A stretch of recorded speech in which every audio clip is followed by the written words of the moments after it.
नमस्कार साथियों, मैं कुश कुमार सरल एग्जाम के यूट्यूब चैनल पे आपका स्वागत करता हूं। मैं फिर लेकर आया हूं हिंदी, जीएस और उत्तर प्रदेश स्पेशल के कुछ महत्वपूर्ण प्रश्नों का श्रृंखला, जो आपकी आगामी आने वाली परीक्षाएं उत्तर प्रदेश स्पेशल या अन्य किसी एग्ज़ाम के लिए जिसमें हिंदी, जीएस और उत्तर प्रदेश से संबंधित प्रश्न आते हैं, तो उनके लिए प्रश्न लेकर आए हैं सेट।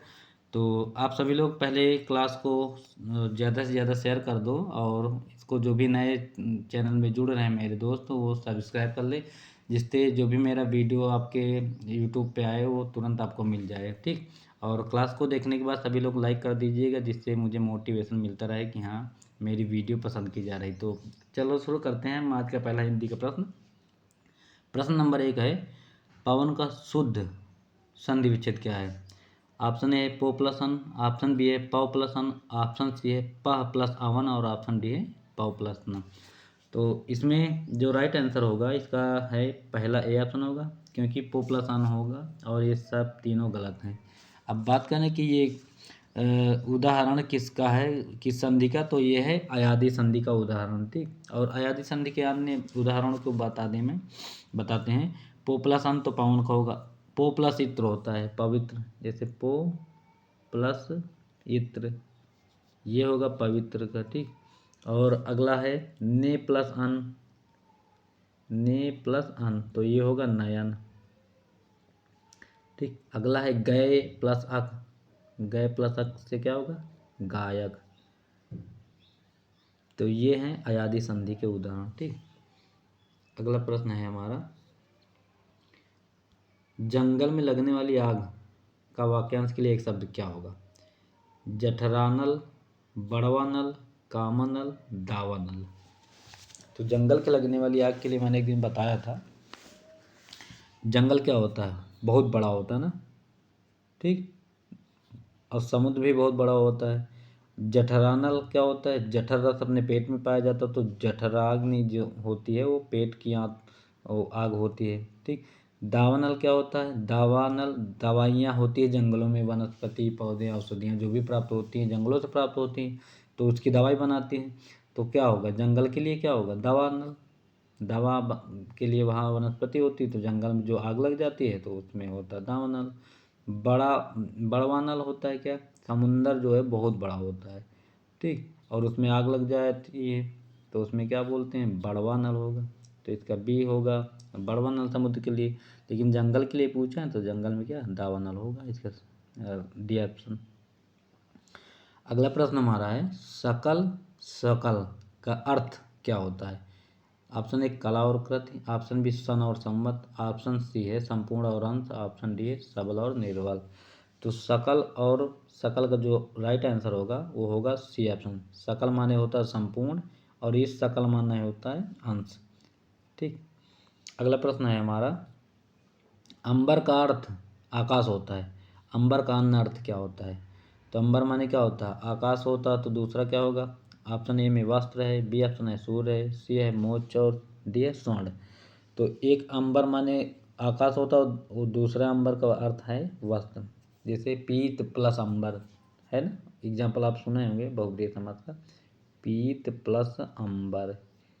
तो क्या है इसका अर्थ? पीत माने वस्त्र होता है, पीला होता है ना, पीत माने पीला होता है और अंबर माने वस्त्र होता है, तो पीला है जिसका वस्त्र, तो यही अंबर वस्त्र का भी पर्यायवाची, इसका राइट आंसर ये होगा। अगला प्रश्न है, यात उदान का पर्यायवाची शब्द क्या होता है? तो ऑप्शन है वसन, बी ऑप्शन है आग, सी है अस्त और डी है निशिचर। तो यात उदान जो होता है वो राक्षस और निशिचर का पर्यायवाची शब्द होता है। आग का अनल होता है। ठीक। हुतासन होता है। वसन वस्त्र का होता है, अस्त घोटक है और इसका है सैंधव तुरंग घोड़ा, ये घोड़े का है। ठीक। अग्नि अनल पावक हुतासन ये अग्नि के, और वस्त्र माने कपड़ा होता है तो इसका कपड़ा वस्त्र पट चीर ये होगा। और यातुधान जो होता है वो निशाचर का पर्यायवाची होता है। ठीक। अगला प्रश्न हमारा है, विराट का विलोम शब्द क्या होता है? विराट माने होता क्या है? बृहद, छोटापन या क्षुद्र। तो इसका विलोम शब्द पूछा है विराट का, तो विराट का जो होता है क्षुद्र होता है। ठीक, विराट माने क्या होता है भारी, और क्षुद्र माने छोटा होगा। तो इसका डी आंसर। अगला प्रश्न है, धातु पर प्रत्यय जोड़कर वर्तमान कालिक कृदंत बनते हैं। या बी ऑप्शन बड़ा, सी है कर और डी है ता। तो इसका जो राइट आंसर होगा वो होगा डी। धातु या मूल शब्द में कृदंत प्रत्यय जोड़ने से मूल शब्द का अर्थ जो है बदल जाता है। और मूल शब्द में ता कृत प्रत्यय से जोड़ने में वर्तमान कालिक कृदंत धात बनता है। ठीक, जैसे क्या होता है, लिख प्लस कृत प्रत्यय लगा दोगे ता, ऐसे करके हो गया लिख प्लस ता, ये है, तो क्या होगा इसका लिखता। अगला है जैसे पढ़ प्लस ता, तो क्या होगा इसका पढ़ता होगा। ये होगा, इसका राइट आंसर डी होगा फिलहाल।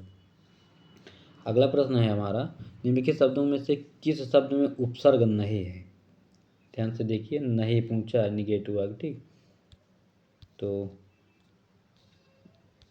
इसमें सॉरी एक मिनट नहीं है पूछा। ठीक, तो ऑप्शन ए है मिलान, बी ऑप्शन सुपुत्र, सी है अधर्म और डी है सुकर्म। उपसर्ग किस में नहीं है, तो देखो सुपुत्र में भी सु प्रत्यय लगा हुआ है, सुकर्म में भी सु लगा हुआ है, अधर्म में आ लगा है उपसर्ग। ठीक, तो जो उपसर्ग होते हैं वो शब्दों के आगे लगते हैं और प्रत्यय जो है शब्दों के बाद लगते हैं। तो इसमें देखो सब आगे सु लगा है, इसमें भी लगा है, इसमें आ प्रत्यय लगा है। ठीक, और इसमें क्या है मिलान में कोई प्रत्यय नहीं लगा है, तो इसका राइट आंसर होगा ये। अगला प्रश्न है हमारा, निम्नलिखित में से एक तत्सम शब्द है, उसे चयनित कीजिए। तत्सम शब्द जो है संस्कृत से उठाए हुए शब्दों का संग्रह होता है। तो ऑप्शन ए है कुपुत्र, ऑप्शन बी है अवतार, ऑप्शन सी है गुफा और ऑप्शन डी है घड़ा। तो तत्सम पूछा है, तो इसका जो राइट आंसर होगा कुपुत्र। शेष सभी विकल्प जो हैं ये तद्भव रूप हैं, ये सब तीनों तद्भव, लेकिन ये तत्सम शब्द है। अगला प्रश्न हमारा है, पंकज जलज आदि किस प्रकार के शब्द हैं। रूढ़ शब्द हैं, बी ऑप्शन यौगिक शब्द हैं, सी ऑप्शन योग रूढ़ है और डी मिश्रित। तो मैंने आपको बताया था योग रूढ़ वो शब्द होते हैं जो अधिकतर तीसरा पद जिसका प्रधान होता है, और तीसरा पद होता है बहुब्रीहि समास में, जैसे पीताम्बर है, गजानन है, दशानन है। तो इसमें क्या है तीसरा पद प्रधान होता है, ये किसी न किसी के रूप बताए गए हैं या पर्यायवाची बताए हैं। तो पंकज क्या है, पंकज किसका पर्यायवाची, जल का है, वो कमल का, जलज भी कमल का है। तो इसमें क्या होगा योग रूढ़। अब जैसे रूढ़ शब्द है तो रूढ़ शब्द में आता है जल, जिसका हम खंडन नहीं कर सकते। ठीक, जल, खाना है, पानी, इनका अगर खंड करोगे कोई सार्थक अर्थ नहीं निकलेगा। तो ये है रूढ़ शब्द। और योग रूढ़ होता है दो शब्दों के मेल से बनते हैं और इनके दोनों के सार्थक शब्द बने होते निकलते हैं। ठीक, अगला प्रश्न है मेरा, माँ ने बाजार से कपड़ा खरीदा, रेखांकित का कारक बताइए। कर्ता कारक, कारण कारक और सी ऑप्शन कर्म कारक और डी है अधिकरण कारक। तो इसका जो राइट आंसर होगा कर्म कारक। कर्म कारक कैसे होगा, माँ ने बाजार से, तो कर्ता प्रथमा ने कर्म द्वितीया को। ठीक, कर्ता प्रथमा ने, तो पहले में क्या है कर्ता प्रथमा ने और कर्म द्वितीया को, तो इसमें होगा फिलहाल कर्म कारक। ठीक, जिस पर क्रिया का प्रभाव पड़े उसे कर्म कारक कहते हैं। ठीक, तो राइट आंसर इसका होगा सी ऑप्शन। कर्ता कारक किसे कहते हैं, कर्ता कारक करने वाला वाक्य में जो शब्द काम करने वाले के अर्थ में आता है उसे कर्ता कारक कहते हैं। ठीक, और इसकी विभक्ति ने होती है, कर्ता प्रथमा ने ना कर्म द्वितीय को। और जैसे राम ने तो कर्ता, रोटी कर्म कारक और खाई क्रिया होगी। ठीक, अगला प्रश्न हमारा, छाती के बल चलने वाले के लिए एक शब्द क्या होता है, उरुग, भुजंग, कुरंग, तुरंग। तो छाती के बल चलने वाले के लिए हम कहते हैं उरग। ठीक। भुजंग तो सर्प का पर्यायवाची है, तुरंग घोड़े का होता है। कुरंग माने होता है मतलब जो देखने में अच्छा ना हो, जिसका मतलब चेहरा अच्छा ना लगे, बेकार लगे, ठीक, उसे कहते कुरंग। अगला प्रश्न हमारा, निम्नलिखित में से कौन सा वाक्य कर्मवाच्य दर्शाता है? तो कर्मवाच्य के लिए है ऑप्शन, मजदूरों द्वारा पेड़ काटा गया, राधा से चला नहीं जाता, मैं लेख लिखता हूँ, रमेश कपड़े धो रहा है। तो इसका जो राइट आंसर होगा वो मजदूरों द्वारा पेड़ काटा जा रहा है, ये होता है कर्मवाच्य का, ठीक। तो मजदूरों द्वारा पेड़ काटा गया वाक्य कर्मवाच्य को दर्शाता है। मैं लेख लिखता हूँ और रमेश कपड़े धो रहा है वाक्य कर्तवाच्य के उदाहरण, तथा राधा से चला नहीं जाता ये भाववाचक, जैसे मुझसे चला नहीं जाता, मुझसे उठा नहीं जाता, जहाँ भाव प्रकट हो तो वहाँ पे भाववाचक होगा। इसका तो राइट आंसर फिलहाल होगा ये ऑप्शन, मजदूरों द्वारा पेड़ काटा गया। अगला प्रश्न है, 1 मिनट, 14 क्वेश्चन इधर है, 1 मिनट, ये आ गया। इसमें दिया हुआ स्त्री शब्द का बहुवचन क्या होता है? स्त्रियों, स्त्रियाएँ, स्त्री और स्त्रियाँ। तो स्त्री का जो बहुवचन होता है वो स्त्रियाँ होता है, ठीक। तिथि का जैसे पूछ ले क्या होता है, तिथि का तिथियाँ होगा, नीति का नीतियाँ होगा, ठीक। लास्ट में यहाँ आएगा ऐसे करके, ठीक, ये मत लगा देना ये, ठीक। जैसे चिड़िया का चिड़िया होता है, गुड़िया का गुड़िया होता है, घर का घरों हो जाएगा, मुनि का मुनिवृंद होता है, जैसे पक्षी का बहुवचन पक्षीवृंद भी होता है, ठीक। और गली का गलियाँ होगा, नदी का नदियाँ होगा, साड़ी का साड़ियाँ होगा, श्रीमती का श्रीमतियाँ होगा, ठीक। अगला प्रश्न है, तो इसका डी ऑप्शन सही होगा, ठीक। अगला प्रश्न है मेरा, मैं रोज पढ़ता हूँ वाक्य में क्रिया विशेषण का भेद क्या है? स्थानवाचक क्रिया है कि रीतिवाचक क्रिया है कि सी ऑप्शन कालवाचक है या डी परिमाणवाचक? तो मैं रोज पढ़ता हूँ, तो रोज क्या है? दिन का व्याख्या करता है, काल का समय का व्याख्या करता है, ठीक। तो इसमें क्या होगा, कालवाचक सीधा लगेगा, इसका सी ऑप्शन हो जाएगा। जैसे परसों, पिछले, पीछे, कभी, अब तक, ये सब होंगे तो इसमें कालवाचक होगा। और रीतिवाचक का जैसे मैं बता दूं, जो शब्द किसी क्रिया के करने के तरीके का बोध कराएं वे रीतिवाचक क्रिया विशेषण कहलाएंगे। अब परिमाणवाचक की बात करें तो जो अविकारी शब्द किसी क्रिया के परिमाण अथवा निश्चित संख्या का बोध करते हैं उन्हें परिमाण क्रिया विशेषण कहते हैं। जैसे कुछ है, थोड़ा है, काफ़ी है, केवल, ये शब्द आएंगे इसके अंतर्गत। इसका सी ऑप्शन सही होगा आपका। अगला प्रश्न है हमारा, क्रिया के मूल रूप को क्या कहते हैं? धातु कहते हैं, काम कहते हैं, पुरुष कहते हैं या काल कहते हैं? तो क्रिया के मूल रूप को क्या कहते हैं? तो इसको कहते हैं धातु, ठीक। धातु शब्द भरा जाएगा, ठीक। इसमें अतः पूर्ण वाक्य होगा। क्रिया के मूल रूप को धातु कहा जाता है जिससे उसके कार्य, व्यापार का समय और उसकी पूर्ण अथवा अपूर्ण अवस्था का बोध हो सके, उस काल को कहते हैं। अगला प्रश्न है मेरा 17 नंबर, निम्नलिखित में से कौन सा अनिश्चयवाचक सर्वनाम नहीं है? कुछ भी, कुछ ना कुछ, सब कुछ और जो वह। तो अनिश्चयवाचक में क्या आएगा? जो और वह, ये शब्द नहीं है, ठीक। इसमें नहीं पूछा। ये संबंधवाचक है, जो सो, ठीक। ये वाला तो जो सो वाला संबंधवाचक का उदाहरण है, और वह जो है वो पुरुषवाचक होगा। अगला प्रश्न है हमारा, हिमालय किस प्रकार की संज्ञा है? हिमालय जो है क्या है? व्यक्तिवाचक है कि जातिवाचक है या भाववाचक है या समूहवाचक? तो हिमालय क्या है? किसी के नाम, विशेष स्थान को जो दर्शाता है उसे संज्ञा कहते हैं। तो इसमें हिमालय है तो हिमालय क्या है? एक पहाड़ का नाम है ना हिमालय। तो इसमें क्या होगा? किसी व्यक्ति का नाम व्यक्तिवाचक, तो हिमालय जो व्यक्तिवाचक का उदाहरण होता है। जैसे नदियाँ हैं, पहाड़ हैं और सड़कें हैं, ये जातिवाचक के अंतर्गत आते हैं। पक्षी हैं, ये जातिवाचक हैं। जानवर हैं, जातिवाचक, ठीक। भाववाचक, जो मन में उठने वाले विचारों को भाववाचक कहते हैं, ठीक। समूहवाचक झुंड है, जैसे पक्षियों, पक्षी वृंद है, जनता है, ये सब समूहवाचक का बोध कराते हैं। सैनिक है, सेना है ना।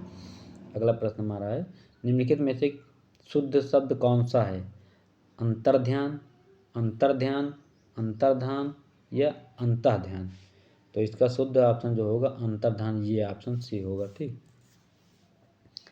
अगला प्रश्न है, शुद्ध अशुद्ध भी देख लीजिएगा, क्योंकि एक आध प्रश्न पूछे जाते हैं हिंदी में जरूर।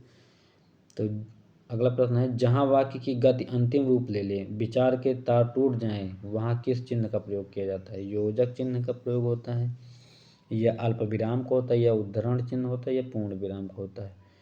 तो जब अंतिम रूप ले, जैसे कोई मैटर लिखा हुआ है और उसका समापन हो चुका है, कोई लाइन लिखी हुई, समापन हो गया और ये पूर्ण विराम लग गया, तो उसका क्या होगा? राइट आंसर उसका पूर्ण विराम होगा, सीधा सी बात है। योजक चिन्ह ऐसे लगता है, उद्धरण चिन्ह होता है ऐसे, जिसे क्या बोलते हैं? हंसपद बोलते हैं। अगला प्रश्न है, कौन से शब्द में रा व्यंजन नहीं है? मात्र, मूर्धा, क्रम, मातृभूमि। तो इसमें क्या है, मातृभूमि में जो है रा व्यंजन का समावेश नहीं हुआ है।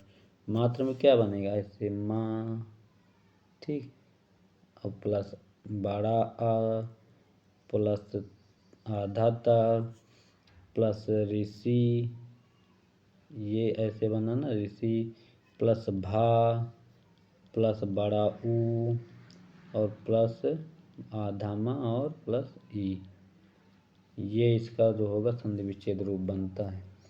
तो इसका डी ऑप्शन सही होगा, नहीं पूछा ना।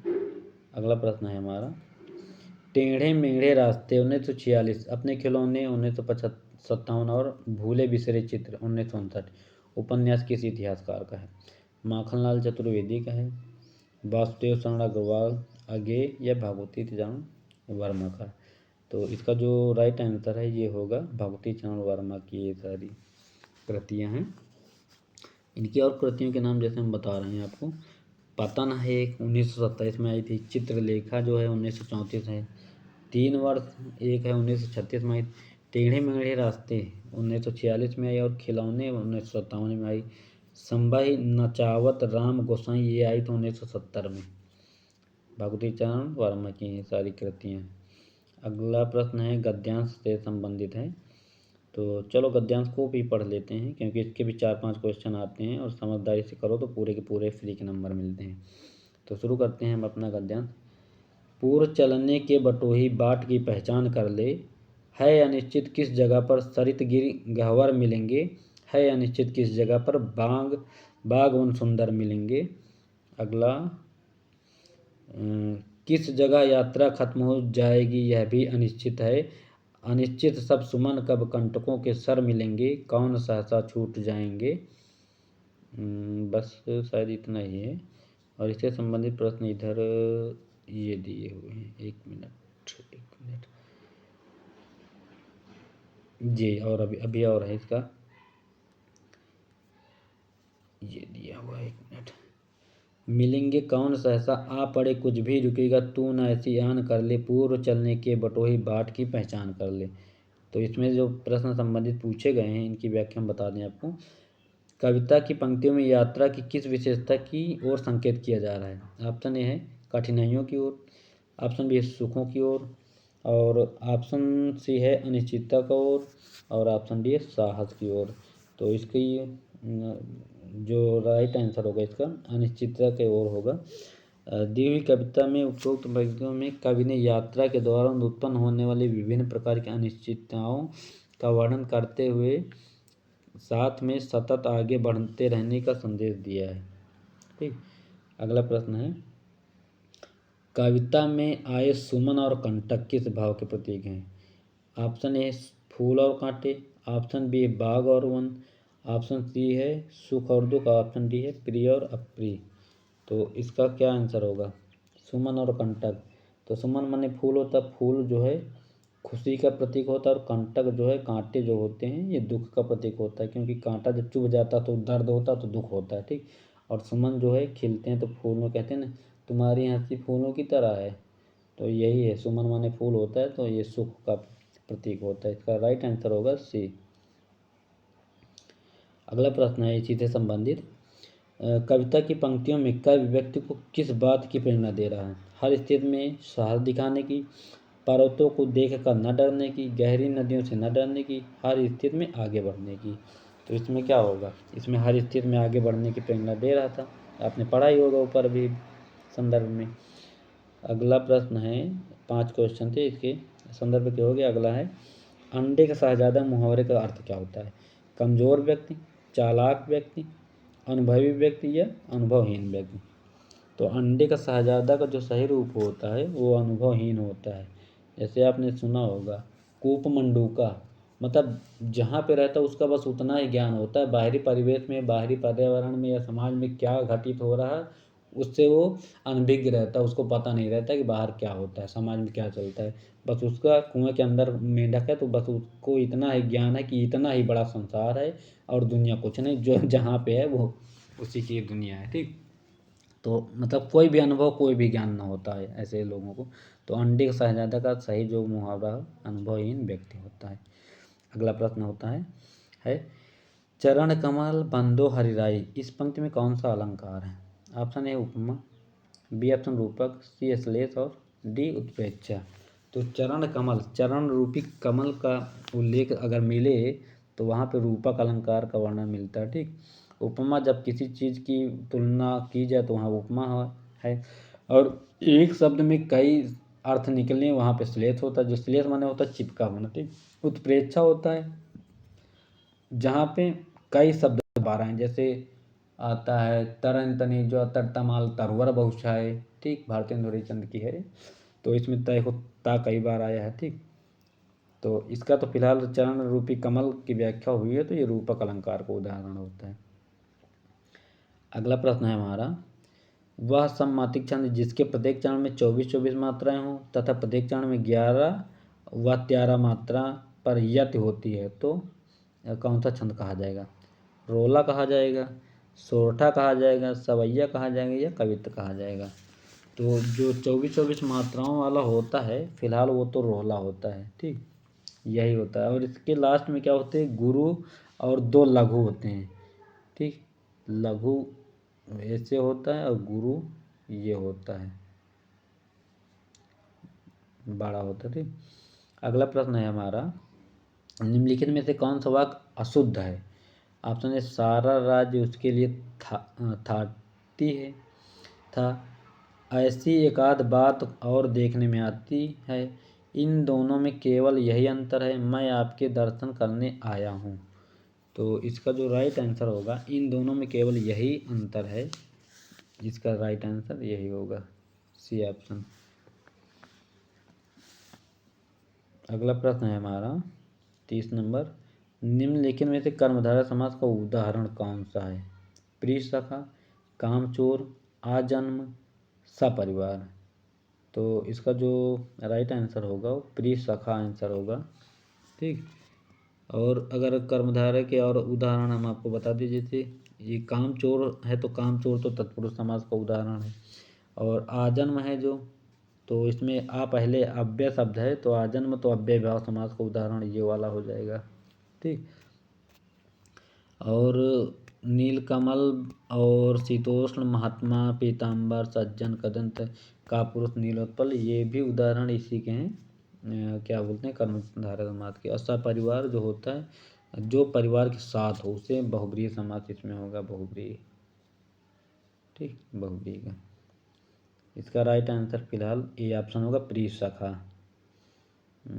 और क्या है इसमें? कथन तर्क को ध्यान, ये तो रीजनिंग का क्वेश्चन है। अगला शायद जीएस के प्रश्न है, लो उन पे भी डिस्कशन कर लेते हैं। जीएस के कुछ महत्वपूर्ण प्रश्न हैं। एक मिनट को हम आगे बढ़ा दें तो फिर आपको जीएस पढ़ा दें। जीएस गौतम बुद्ध के गणराज्य,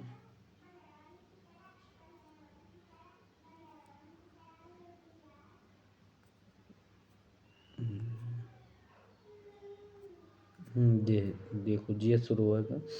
गौतम बुद्ध कौन से गणराज्य के थे? ठीक, 1 मिनट थोड़ा जूम कर लें, 1 मिनट। गौतम बुद्ध,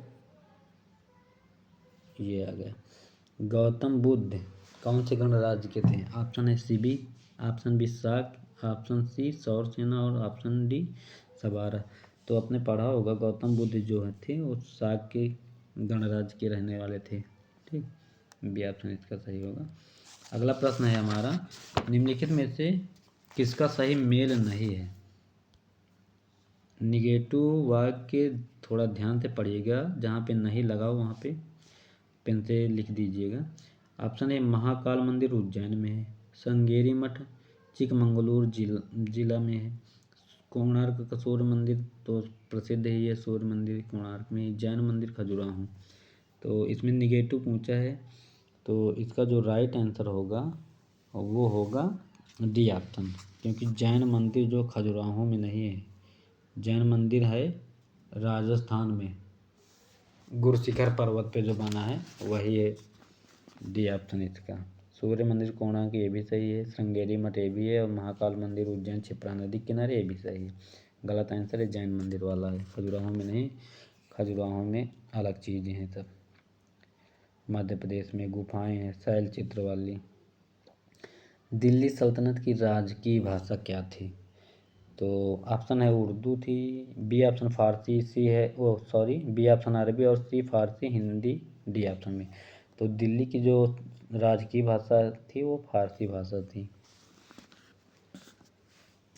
अगला प्रश्न है 49 नंबर, भारत में सबसे लंबा समुद्र तट बीच कौन सा है? चपोरा तट बीच, दीव तट बीच, सी ऑप्शन अक्सा तट बीच और बी मरीना बीच। तो इसका सही आंसर होगा मरीना बीच है। ठीक, मरीना बीच की अगर लंबाई के बारे में मैं बता दूं तो ये तो फिलहाल चेन्नई में पड़ता है और इसकी लंबाई हम बता रहे हैं 13 किलोमीटर है। ठीक, इतना लंबा है।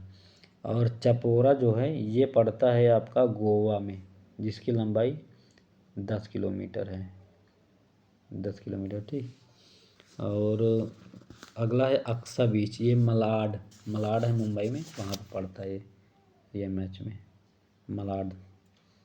अगला प्रश्न है हमारा, अन्यों की तुलना में निम्नलिखित में से कौन सी मिट्टी काजू वृद्धि के लिए अधिक उपयुक्त है?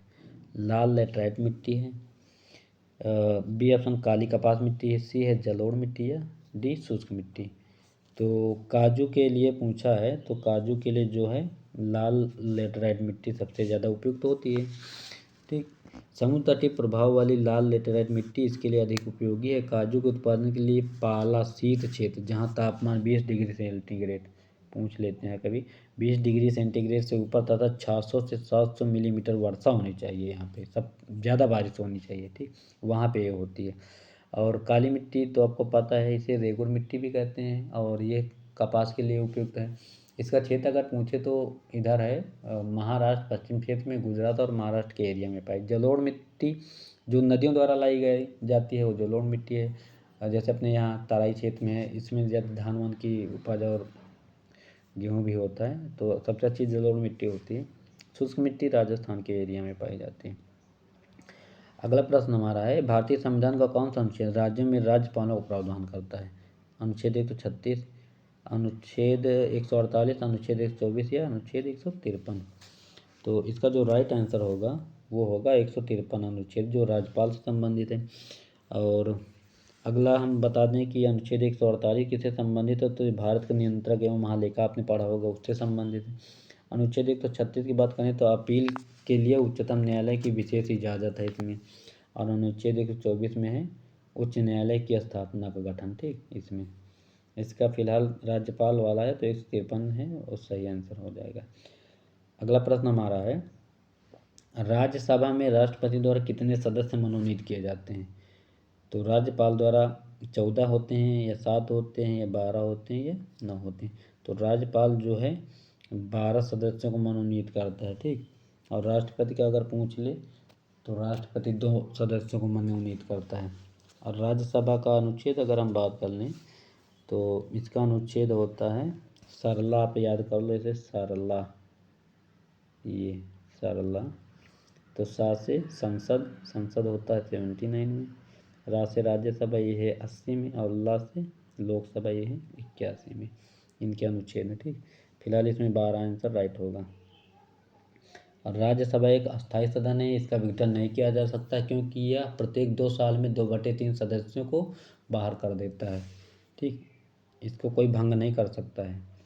अगला प्रश्न है हमारा 1975 में राष्ट्रीय आपातकाल की घोषणा के समय भारत के राष्ट्रपति निम्नलिखित में कौन थे? तो ऑप्शन है इसमें फखरुद्दीन अहमद, बी ऑप्शन जाकिर हुसैन, सी है नीलम संजीव रेड्डी, और डी है वराहगिरी वेंकटगिरी। तो इसका जो राइट आंसर होगा वो फखरुद्दीन अहमद थे, क्योंकि इनका जो कार्यकाल था 25 जून 1975 से 21 मार्च 1977 तक था, 21 महीने का। ठीक, और तत्कालीन राष्ट्रपति फखरुद्दीन अहमद ने तत्कालीन प्रधानमंत्री इंदिरा गांधी के समय में आपातकाल लगा था। और आपातकाल की अगर हम व्याख्या की बात करें तो अनुच्छेद इसमें हैं 3 प्रकार के आपातकाल। एक है अनुच्छेद 352, ठीक, राष्ट्रीय आपातकाल जिसे बोलते हैं। फिर उसके बाद इसमें 4 और जोड़ो, अनुच्छेद 356 होगा। राष्ट्रपति जो है सबसे बीच का हिस्सा होता है। ठीक, तो राष्ट्रपति का जो राष्ट्रपति शासन ये है बीच में है, देखो इसके बाद 360 आएगा ना, तो ये बीच वाला क्या है, राष्ट्रपति शासन यहाँ पे हो जाएगा। ऐसे ध्यान में रखिएगा, राष्ट्रपति जो होता है बीच की कड़ी होता है। तो आप ऐसे याद कर लिए, राष्ट्रपति मतलब पूरे देश का मतलब सबसे बड़ा होता है राजनेता। तो और उसके चारों तरफ मंत्रिमंडल होता है, प्रधानमंत्री होता है, मुख्यमंत्री, और सब इधर उधर जुड़े हुए रहते हैं, लेकिन सबसे बड़ा राष्ट्रपति होता है। तो उसके अगल बगल ये सब फैले हुए लोग हैं, समझो, ऐसे अपने तरीके से समझ लो। तो 356 में राष्ट्रीय आपातकाल, और 360 जो है वो वित्तीय आपातकाल, जो आज तक अभी भारत में लगा नहीं। फिलहाल एक बार कंडीशन बनी थी लेकिन हुआ नहीं ऐसा कुछ। इसका जो राइट आंसर है फखरुद्दीन अहमद, सही जवाब। अगला प्रश्न है हमारा भारतीय रिजर्व बैंक के केंद्रीय निर्देशक मंडल की नियुक्ति खाली जगह वर्षों के लिए होती है। तो इसका जो राइट आंसर होगा ऑप्शन 54 में ए ऑप्शन होगा। हाँ, इसका ये ऑप्शन है, भारतीय रिजर्व बैंक के केंद्रीय निर्देशक मंडल की नियुक्ति 4 वर्षों के लिए होती है। ठीक, ये ऑप्शन। केंद्रीय बैंक का कामकाज केंद्रीय निदेशक बोर्ड द्वारा शासित होता है। भारत सरकार भारतीय रिजर्व बैंक अधिनियम के अनुसार इस बोर्ड को नियुक्त करता है। अगर आपको पूछ ले कि रिजर्व बैंक की स्थापना कब हुई, तो इसकी स्थापना हुई थी 1 अप्रैल 1935 में। इसका राष्ट्रीयकरण अगर पूछ ले तो 1949 में हुआ था। ठीक, और इसके अगर पूछ ले पहले गवर्नर जनरल कौन थे, तो जब 1935 था तब भारत आज़ाद नहीं हुआ था, तो जाहिर सी बात उसमें अंग्रेज़ों का शासन था और उन्हीं के द्वारा बनाया गया था। तो उस समय 1935 में ओस बोस स्मिथ नाम के एक अंग्रेज अधिकारी थे, वो गवर्नर जनरल थे। जब भारत का गवर्नर जनरल नियुक्त हुआ तो उस समय सी डी देशमुख बनाए गए। अगर वर्तमान का पूछे तो 25वें गवर्नर जनरल शक्तिकांत दास बनाए गए। ठीक, और अब बता दें इसमें आरबीआई का जो गठन हुआ था हिल्टन आयोग कमेटी से हुआ था, और अंबेडकर की सलाह पे किया गया था। पहले इसी का मुख्यालय तो कोलकाता में बना था, लेकिन बाद में इसको स्थानांतरित करके यहाँ मुंबई बना दिया गया। अगला प्रश्न है हमारा, 1 मिनट, वह स्थान जहाँ बैंकर्स मिलते हैं और उनके पारस्परिक दावों और खातों को व्यवस्थित करते हैं जाना जाता है किस नाम से? क्लियरिंग हाउस, कोषागार, चेक स्कैनिंग, या कोई नहीं। तो इसका जो राइट आंसर होगा वो होगा क्लियरिंग हाउस। क्लियरिंग हाउस या समाशोधन गृह इसको बोलते हैं, वह स्थान है जहां विभिन्न बैंकों के प्रतिनिधि एकत्रित होकर चेकों का आदान प्रदान आपस में करते हैं। ठीक, और वास्तव में क्लियरिंग हाउस बैंकों व वित्तीय संस्थाओं का स्वैच्छिक संगठन है, अपनी इच्छा से काम करते हैं।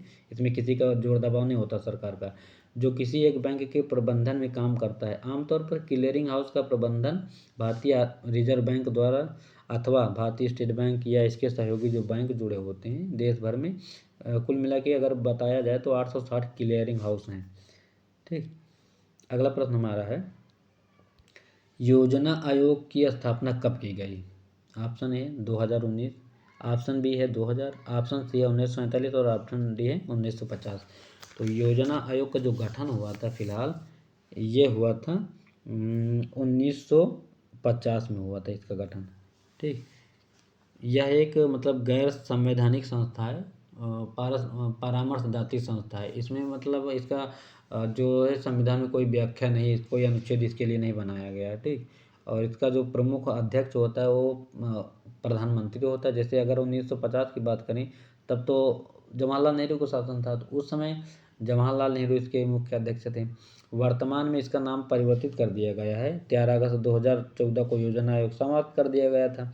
उसके बाद इसका फिर से निर्माण हुआ है 1 जनवरी 2015 को, ठीक। 1 जनवरी 2015 जब नरेंद्र मोदी जी आए तो नरेंद्र मोदी ने इसका नाम कर दिया है नीति आयोग। और नीति आयोग के वर्तमान अध्यक्ष अगर पूछ ले तो प्रधानमंत्री इसका प्रमुख होता है, तो नरेंद्र मोदी जी इसके अध्यक्ष हैं।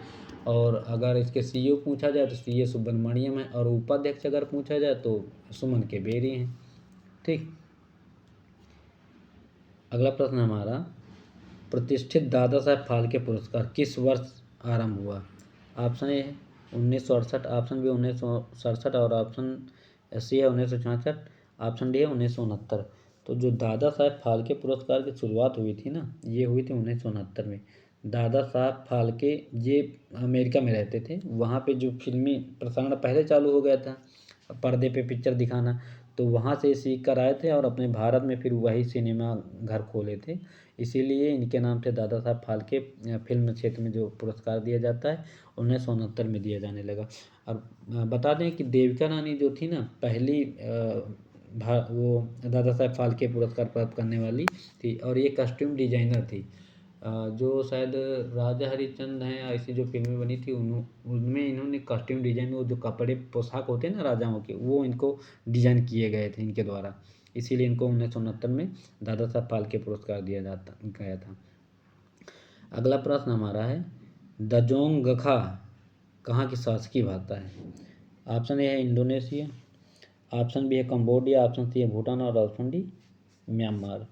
तो ये जो शासकीय भाषा है ये भूटान की शासकीय भाषा है। दक्षिण एशिया का एक छोटा महत्वपूर्ण देश है, और यह तिब्बत और भारत के बीच स्थित भूमि आबद्ध देश है। भूमि आबद्ध का मतलब है जैसे ये भूटान है, ठीक। तो इधर भी देश है, इधर भी देश है, चारों तरफ देश है और बीच में है। जैसे मध्य प्रदेश है, चारों तरफ राज्य हैं और बीच में है।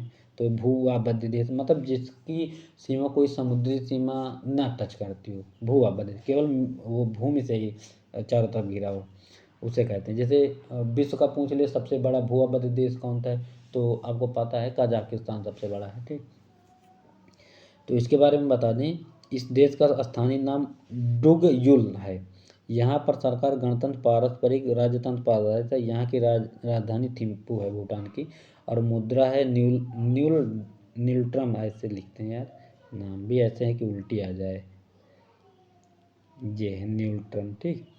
और भूटान को एक अभी करंट का क्वेश्चन है, भूटान ने अभी हुक्का बार और तंबाकू पे बैन लगाने वाला पहला देश बन गया है। म्यांमार की राजधानी क्या है? नेपिडो, याद होगा। कंबोडिया है, इंडोनेशिया है, जकार्ता इंडोनेशिया की राजधानी है। अब नुसंतारा हो गई है। अगला क्वेश्चन है, द्विफोक्सी लेंस का आविष्कार किस वैज्ञानिक ने किया? Benjamin Franklin, Edmund Becquerel, Dmitri Mendeleev और जोसेफ प्रिस्टले। प्रिस्टले तो ऑक्सीजन के हाइड्रोजन की खोज करता है। तो इसका जो राइट आंसर होगा वो होगा कौन सा, द्विफोक्सी वाला है ना, तो इसका राइट आंसर होगा बेंजामिन फ्रैंकलिन होगा। द्विफोक्सी लेंस का प्रयोग जरा दृष्टि दोष, जरा माने क्या होता है? जरा होता है बुढ़ों की बीमारी होती है आँख की।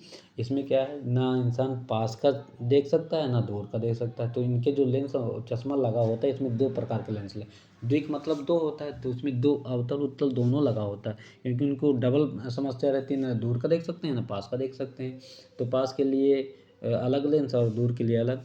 इसका अगर हम बता दें कौन से लेंस से दूर का देखते हैं या पास का देखते हो, तो एक आप ट्रिक याद कर लीजिएगा, नाडू, बड़ी आसान ट्रिक है, आप कभी भूलोगे नहीं, क्योंकि अभी अधिकतर कन्फ्यूजन हो जाता है।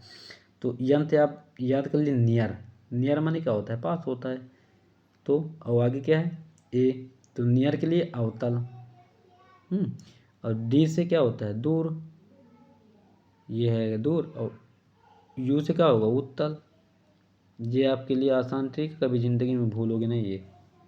तो यन से नियर, नियर के लिए अवतल, और डी से दूर, दूर के लिए उत्तल, ये याद कर लो। तो यही बीमारी होती है। इसका जो आविष्कार किया था बेंजामिन फ्रैंकलिन ने किया था। अगला प्रश्न है हमारा, जोसेफ प्रिस्टी हाइड्रोजन के हेनरी बेकुरल रेडियम की खोज करता थे, और दिमित्री मेडवेदेव ये थे वहाँ रूस के वैज्ञानिक ही थे। अगला प्रश्न है हमारा, एक मिनट जरा, जी आ गया। एलईडी का आविष्कार किसने किया? एलईडी जो बल्ब होते हैं या टीवी होती है उनमें एलईडी का प्रयोग होता है, तो इसके आविष्कारक कौन थे? निक होलोनिक, एलियास होवे, चकहल या क्रिस्टियन लुइजेंस? तो इसका जो राइट आंसर होगा निक होलोनिक हैं इसके। जो लिक होनोलिक जूनियर ने प्रथम प्रकाश उत्सर्जक डायोड या एलईडी का आविष्कार किया था। यह आविष्कार उन्होंने 1962 में किया था। ठीक, किया, क्या हो गया, यह 1962 में इसका आविष्कार किया था। और जनरल इलेक्ट्रॉनिक कंपनी की प्रयोगशाला में वैज्ञानिक के पद पर कार्य करते हुए इन्होंने इसकी खोज की। एलईडी के जनक के रूप में इनको जाना जाता है। अगला प्रश्न है हमारा, नाउ यू ब्रीथ पुस्तक गोल्डन बुक अवार्ड 2023 में सम्मिलित है, इसका लेखक कौन है? आमिर पीरजादा, हिना विजय कुमार गावित, सी.एफ. राखी कपूर या अश्नीर ग्रोवर?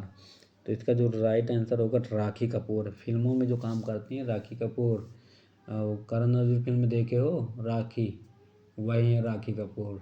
मेरे करण अर्जुन आ रहे होंगे, तो ये हैं राखी कपूर जी। ठीक, गुलजार साहब से इन्होंने शादी की थी। ठीक, गुलजार जो हैं ये मतलब क्या है कि संगीत वगैरह बनाते हैं, तो इन्होंने शादी कर ली थी।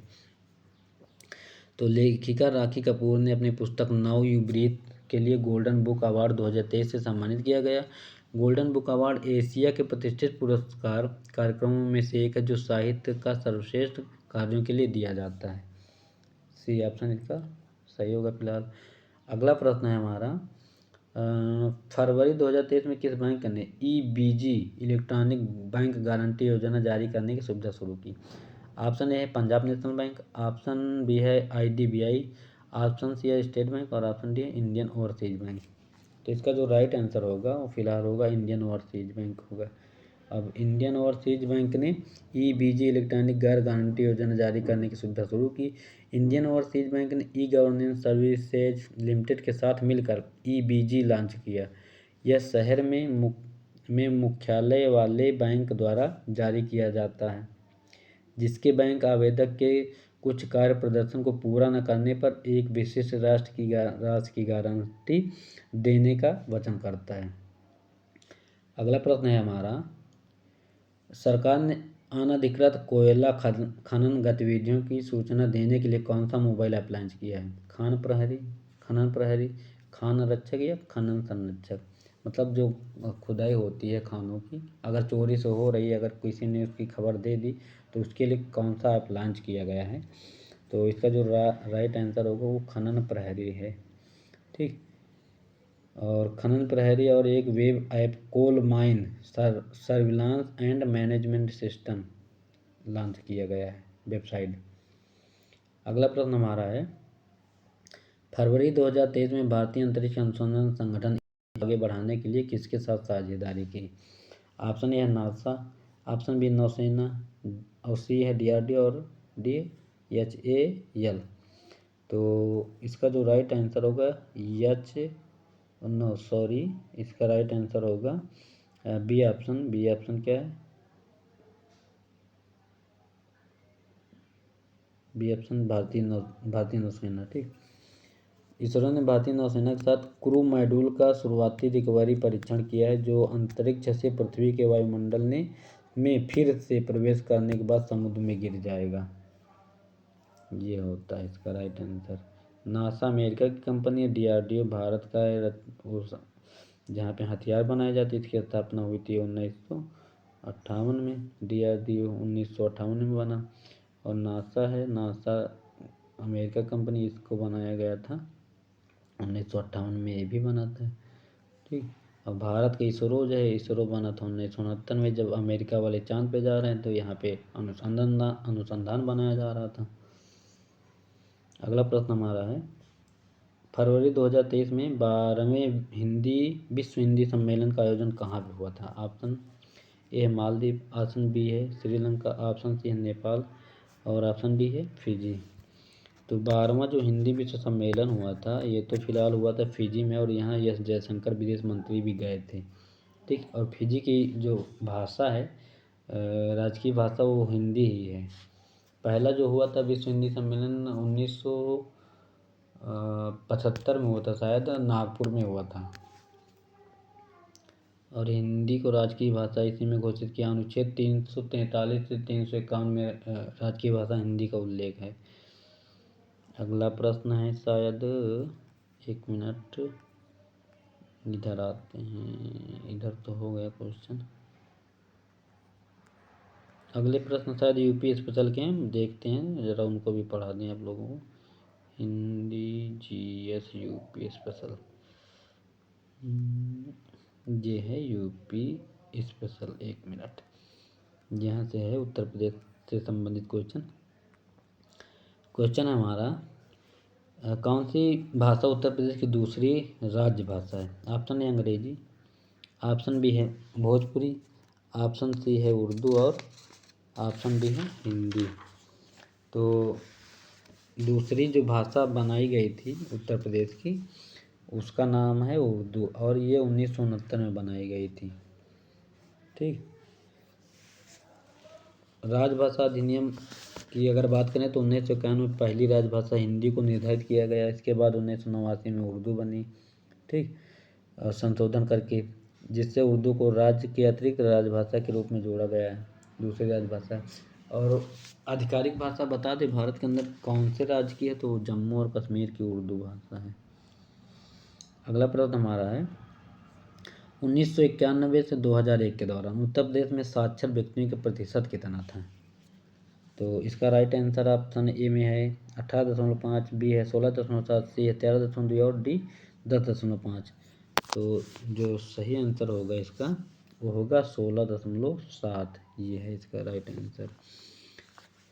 1991-2000 के दौरान उत्तर प्रदेश में साक्षर व्यक्तियों का प्रतिशत 16.7 रहा, जबकि 2001 से 2011 के दशक में उत्तर प्रदेश में साक्षर व्यक्तियों का प्रतिशत हुआ था 11.34%। अगला प्रश्न है हमारा, जनगणना से कम से कम 2-3 प्रश्न आते हैं, तो आप लोग विशेष करके जनगणना देख लीजिएगा।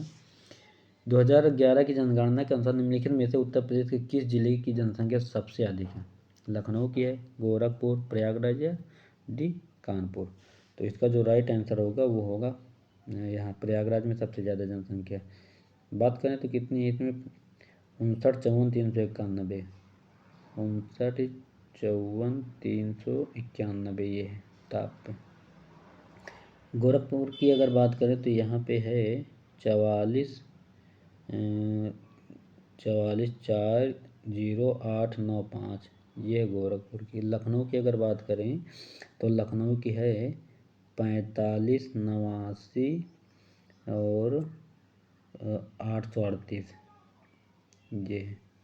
और कौन सा बच्चा है, कानपुर का ना, कानपुर का है 45,81,268, एक कानपुर का पड़ेगा। इसका तो फिलहाल सी ऑप्शन सही है। अगला प्रश्न हमारा है, लखनऊ योजना खाली स्थान विकास से संबंधित है? स्वास्थ्य से, बी ऑप्शन आवासों से, सी है विद्युत शक्ति से, डी है सड़कों से? तो इसका जो राइट आंसर है विद्युत सड़कों से संबंधित है। वर्ष 1989 में उत्तर प्रदेश सरकार ने अल्पसंख्यकों की भावनाओं का आदर करते हुए उत्तर प्रदेश राजभाषा संशोधन अधिनियम 1989 पारित करके वो उर्दू को राजभाषा दिया था, वो तो फिलहाल उसमें। लेकिन अगला क्वेश्चन जो है 84 नंबर है, इसका जो है भारतीय सड़क कांग्रेस 1981 में एक महत्वाकांक्षी योजना के रूप में लखनऊ योजना प्रारंभ की गई। यह सड़क निर्माण या मरम्मत से संबंधित है। अगर सड़क मंत्री की बात करें तो नितिन गडकरी हैं, सड़क एवं परिवहन मंत्री की। ठीक, अगला प्रश्न हमारा है, उत्तर प्रदेश में उर्दू तो फिलहाल हो गया, इसका 1989 था, फिर से आ गया। और अगला प्रश्न ये है, उत्तर प्रदेश में कृषि विश्वविद्यालयों की संख्या कितनी है? तो ऑप्शन ए है 2, बी ऑप्शन 3, सी है 4 और डी 5। तो इसका जो राइट आंसर होगा वो फिलहाल डी ऑप्शन होगा, 5 हैं। अब इनके हम नाम बता दें, आप अगर पेन कापी लेकर बैठो तो लिख सकते हो। नंबर 1 पर है चंद्रशेखर आज़ाद कृषि विश्वविद्यालय कानपुर, ठीक। और नंबर 2 है नरेंद्र देव कृषि विश्वविद्यालय, यह पड़ता है आपका अयोध्या में। अगला है सैम हिंगिस बाटम कृषि विश्वविद्यालय प्रयागराज में है। चौथा आता है सरदार वल्लभ भाई पटेल कृषि विश्वविद्यालय मेरठ। और पांचवा आता है बांदा कृषि एवं प्रौद्योगिकी विश्वविद्यालय बांदा। तो इसका जो है पाँचवा 5 है आंसर। अगला प्रश्न है, निम्नलिखित में जनजातियों में से किसकी संख्या सर्वाधिक है? बनरावत है, थारू है, सहारिया या धुरिया? तो उत्तर प्रदेश में जो जनजाति का समूह सबसे ज़्यादा है फिलहाल, इसका थारू होगा, ठीक। कुल जनजातियों का जनसंख्या में इनका प्रतिशत अगर हम पूछ लें जनजातियों का, तो 77.4% है। यह मुख्यतः उत्तर प्रदेश के तराई क्षेत्र में निवास करती हैं। दूसरे स्थान पर अगर बात करें तो बुक्सा जनजाति आती है। ये जनजातियाँ अगर पूछें, ऑप्शन कभी आ जाए उत्तर कि सबसे ज़्यादा जनजातियाँ किस ज़िले में उत्तर प्रदेश में, अगर सोनभद्र आपको ऑप्शन मिल जाए तो फिलहाल वही सही होता है। अगला सवाल हमारा है, राष्ट्रीय कवि मैथिली शरण गुप्त का जन्म उत्तर प्रदेश में कहाँ हुआ था? Option A Kanpur, B Lucknow, C है झांसी और डी उन्नाव। तो जो मैथिली शरण गुप्त हैं, इनका जो जन्म हुआ था फिलहाल झांसी में हुआ था।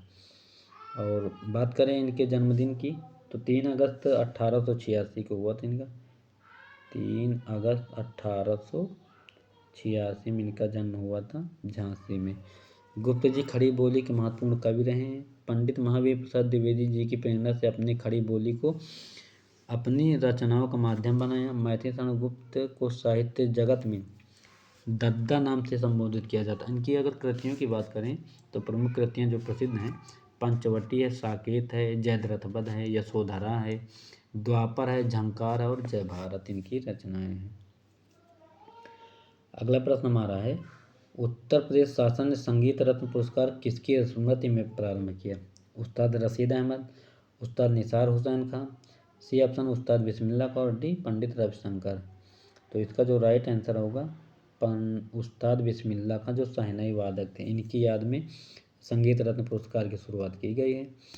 और इसकी मैं व्याख्या बता रहा हूँ। 21 अगस्त 2006 को लखनऊ में प्रख्यात शहनाई वादक बिस्मिल्लाह खां की स्मृति में संगीत अकादमी और संगीत रत्न पुरस्कार की स्थापना की गई थी।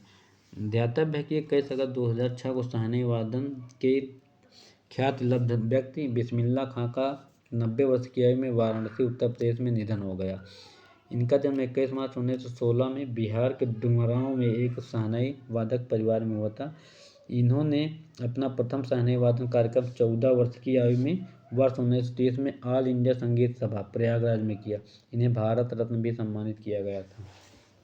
इंदिरा गांधी के साथ में भारत रत्न मिला इनको। अगला प्रश्न है, अवध राज्य, जिसे अवध भी कहा जाता है, वर्ष पर 1722 में से 1856 तक मुस्लिम शासकों का शासन था। अवध पर शासन करते समय शासकों ने निम्नलिखित में से कौन सी उपाधि धारण की थी? ए ऑप्शन सुल्तान, बी है बादशाह, सी है नवाब और डी साहिब। तो इसका जो राइट आंसर होगा फिलहाल ये होगा नवाब की उपाधि धारण की थी। नवाब वाजिद अली शाह नाम सुना होगा ना, तो अवध के ही राजा थे ना नवाब वाजिद अली शाह। तो अवध की स्थापना स्वतंत्र राज्य के रूप में 1772 में हुई थी। अवध वर्तमान लखनऊ का एरिया ये। और शहादत खां बुरहान उल मुल्क ने की थी इसकी। अवध का अंतिम नवाब वाजिद अली शाह था। 1856 में लॉर्ड डलहौजी ने अवध को ब्रिटिश शासन में मिला लिया था। अगला प्रश्न है हमारा, मध्य प्रदेश में मध्यकाल में उत्तर प्रदेश के किस जनपद को शिक्षा का केंद्र होने के कारण सिराज ए हिंद कहा जाता है? ऑप्शन ए सहारनपुर है, ऑप्शन बी शाहजहाँपुर है, ऑप्शन सी है जौनपुर और ऑप्शन डी लखनऊ। तो सिराज ए हिंद के नाम से जौनपुर को जाना जाता है, जिसको फिरोज शाह तुगलक ने अपने बड़े चचेरे भाई जौना खां की याद में, जिसका नाम है मोहम्मद बिन तुगलक, उसी की याद में इन्होंने जौनपुर शहर की स्थापना की थी, जो जौनपुर फिलहाल गोमती नदी के तट पर स्थित है। और सहारनपुर जो पेपर मिल है, पेपर के लिए प्रसिद्ध है। शाहजहाँपुर में उनका जन्म हुआ था। अरे क्या नाम है, जो क्रांतिकारी 1857 की क्रांति में थे। अगला प्रश्न है, उत्तर मध्य रेलवे का मुख्यालय कहाँ है? ऑप्शन ए है इलाहाबाद, बी ऑप्शन है आगरा, सी है लखनऊ और डी है वाराणसी। तो इसका जो राइट आंसर होगा वो होगा फिलहाल इसका है ए ऑप्शन होगा, इलाहाबाद में, वर्तमान प्रयागराज इसका नाम है। और अगला क्वेश्चन है 93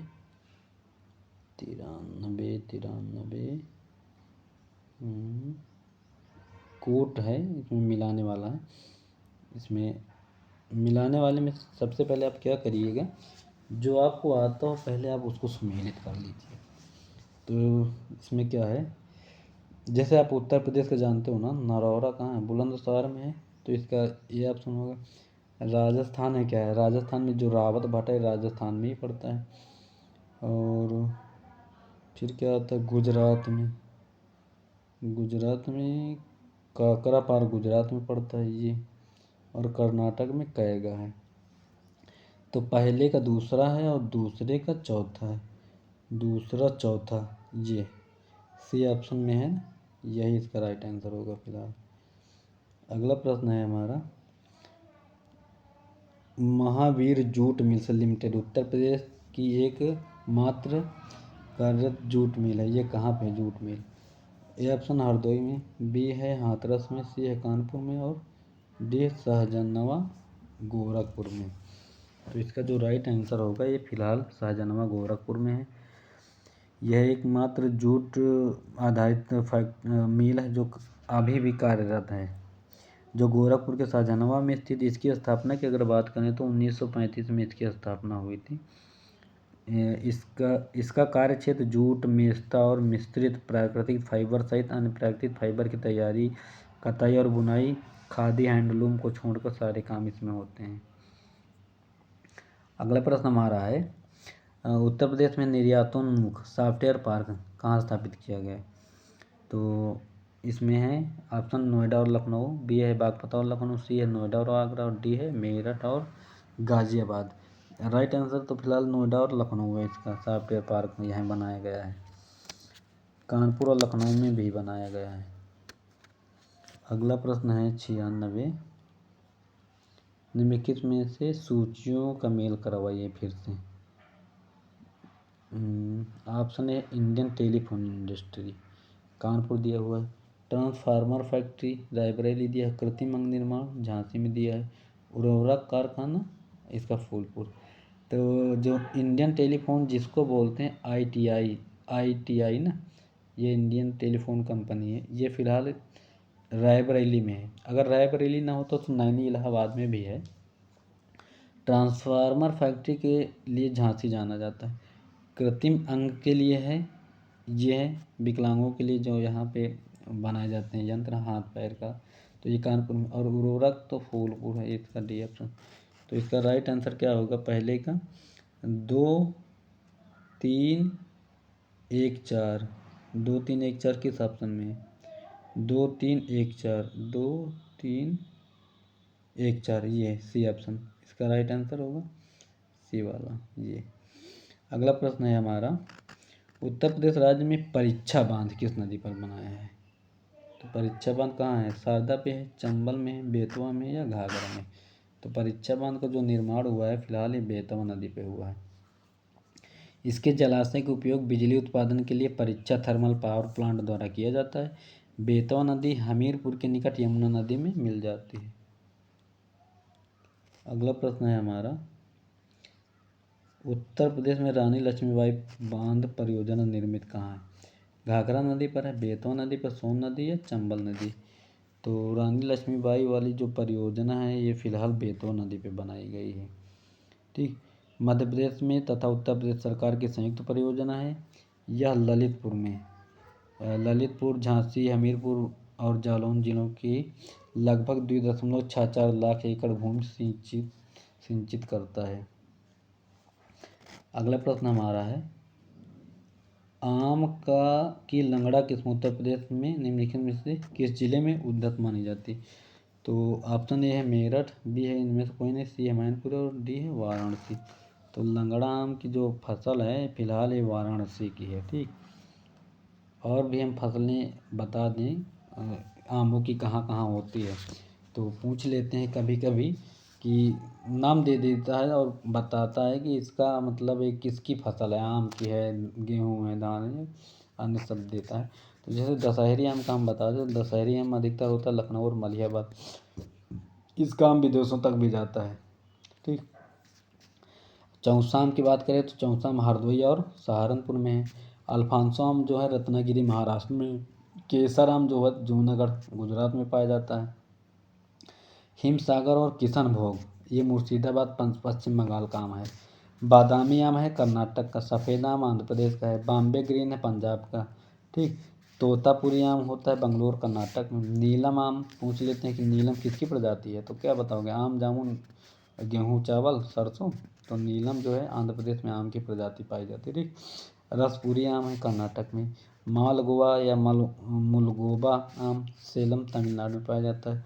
लक्ष्मण भोग क्या है, तो लक्ष्मण भोग भी आम की प्रजाति का नाम है, मालदा पश्चिम बंगाल में पाया जाता है।